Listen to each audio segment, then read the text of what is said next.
Hello বন্ধুরা, good morning. Welcome to my YouTube channel Mahi মেলা daily blogging cooking. তো সবার প্রথমে যারা আমার এই ভিডিওটা দেখছো, তো সবাই জানে আমি সকালে 2 কাপ লাল চা আর শুনু এখন ওরা চা খাচ্ছে না, তোর জন্য যাই একটু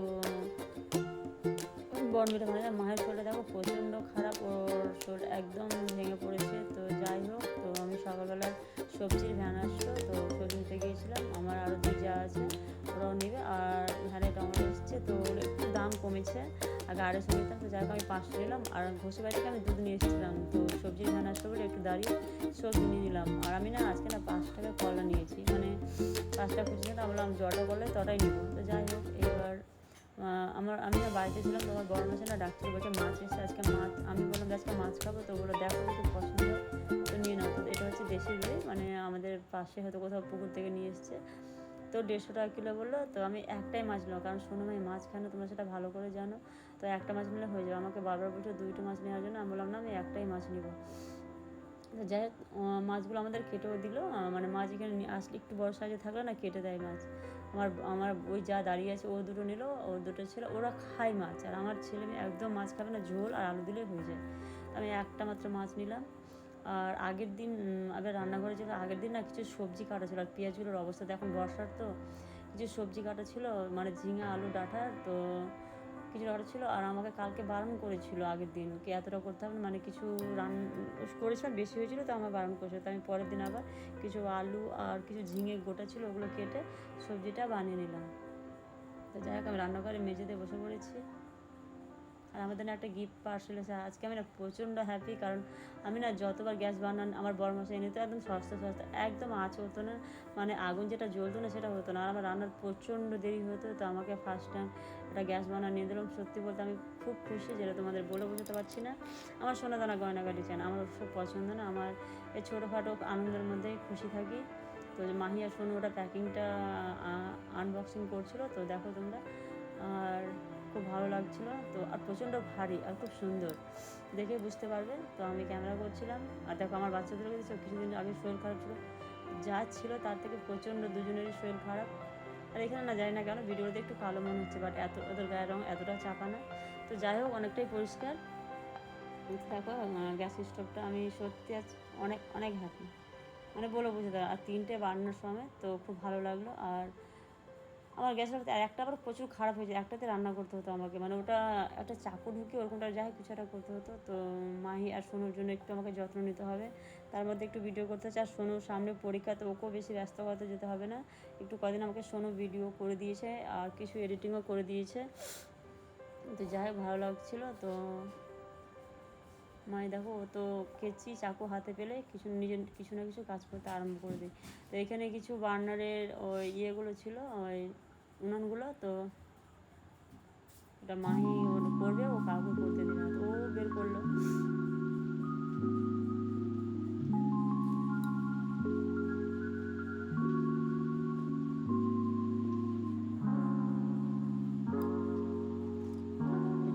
এগুলো হচ্ছে ওই ছিকগুলো বলে না, যাই হোক উনানের উপরটা, এগুলো খুব ভালো ছিল, মানে পুরো ইয়েটা প্রচণ্ড ভালো ছিল। আমিও দেখছিলাম ওদের সাথে সাথে।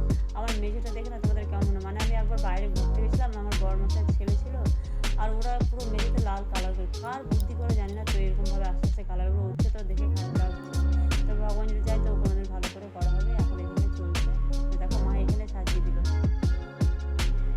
তাই এবার বলছি নতুন কিছু আসলে নাকি বাড়িতে পুজো করতে হয়, তো মাই তো রেডি হয়ে গেছে, দেখো প্রদীপ জ্বালিয়ে, আর আমি দুধ গরম করেছিলাম ফার্স্ট, আর মায়ের নিজে পুজো করলো, দুটো সামনের মুদিখানা থেকে লাড্ডু এনেছিল হঠাৎ করে, মায়ের বলছে আর আমার বাড়ির গাছের ফুল দেখে বোঝা যাচ্ছে।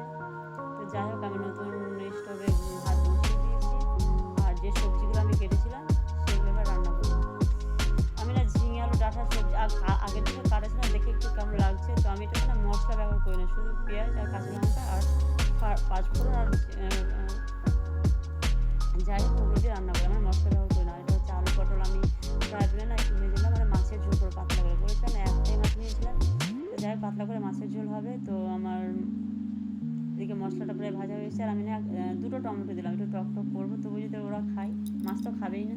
তো যাই হোক, আমাদের রান্না পুরো কমপ্লিট, আর আমরা সবাই খেতে পেরেছি। তো আমি না চামচ পাচ্ছিলাম না, প্রচুর খিদে পেয়েছিলো ফার্স্ট কথা বলতে গেলে। আর ঝিঙা আর মাহি তো মাছের ঝোল খাবে না বললো, ও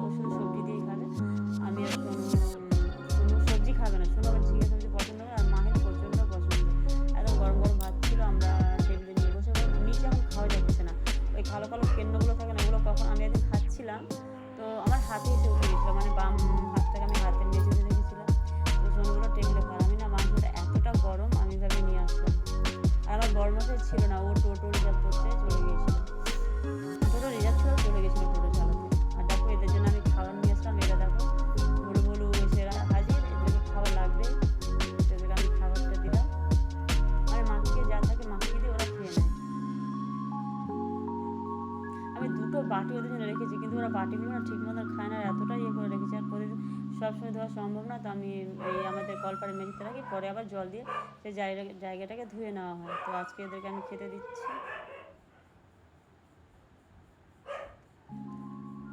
যাই এইটুকুলো হয়তো পেট ভরবে না, আবার হয়তো পরে আমার বড় মার সাথে তখন দিতে পারি এই বস্তা দিয়ে না।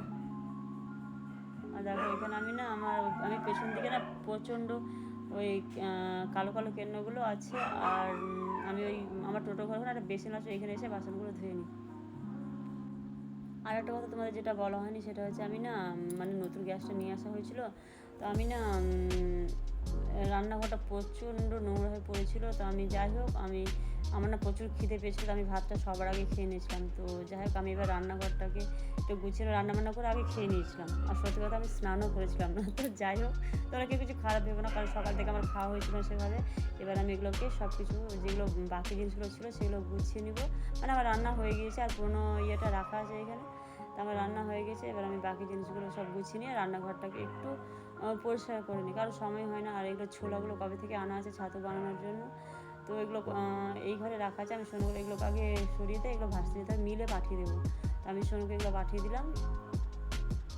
আমি রান্নাঘরটাকে আমার খাওয়া কমপ্লিট হয়ে গেছে, এবার আমি রান্নাঘরটাকে একটু গুছিয়ে নেবো। কিছু সবজি ছিল, এগুলো সব খারাপ অবস্থায় ছিল, কারণ সোনু মায়ের শরীরটা এতটা খারাপ ছিল যে আমি এই রান্নাঘর ঠিকমতো মানে পরিষ্কার সেরকমভাবে নোংরা নেই, আমি এগুলোকে গোছানো জায়গায় বসে পড়েছি। মানে রান্না খাওয়া কমপ্লিট, এগুলো নিয়ে বসে পড়েছি। আমার মাটির পাত্রগুলো এদিক ওদিক ছিটিয়ে পড়েছিলো, সেগুলোকে গুছিয়ে দিলাম। আর মাঝে মধ্যে রান্না হয় তো। আর এই সামনে একটা দেখো ভাঙা ঢোল রাখা আছে, এটা আমার বাবা সোনু যখন 3 বছরে তখন আমার বাবা রামকলি মেলা থেকে আমার সোনুকে কিনে দিয়েছিলো। তো এটা ইয়েগুলো যেগুলো পর্দাগুলো হয় না যেগুলো দিয়ে বাজায়, ওগুলো ভেঙে গিয়েছিলো। তো আমি সোনুকে বললাম এটা একটা স্মৃতি, তো আমি বললাম আমাদের এখানে এক জায়গায় মানে ঘন্টাকালের এখানে ঠিক করা হয়, তো আমি বললাম যে ওটা ঠিক করা হবে। তো আমি সোনুকে ওটা রাখতে বললাম, মানে আমার টোটোর ঘরে সামসেটা ওইখানে। আর একটা দেখো আমার মাথার একটা কুমড়ো দেখা যাচ্ছে, সেটা আমার জায়ের একটা জায়গা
রান্না করে রেখেছি।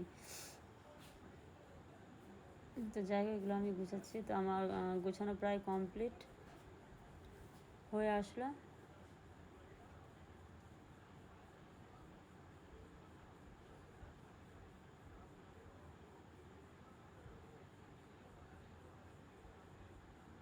আর আমার গ্যাস ওভেনটা না প্রচণ্ড ভারী, আগেরটাতে একটু যদি একটা হাতের আঙুলেরও এ লাগতো তো একদিক থেকে একদিকে চলে যায়, এটা না প্রচণ্ড ভারী। বাট খুব ভালো লাগলো। আর দেখো আমার রান্নাঘরটা পুরো কমপ্লিট, পরিষ্কার করে দিলাম সব।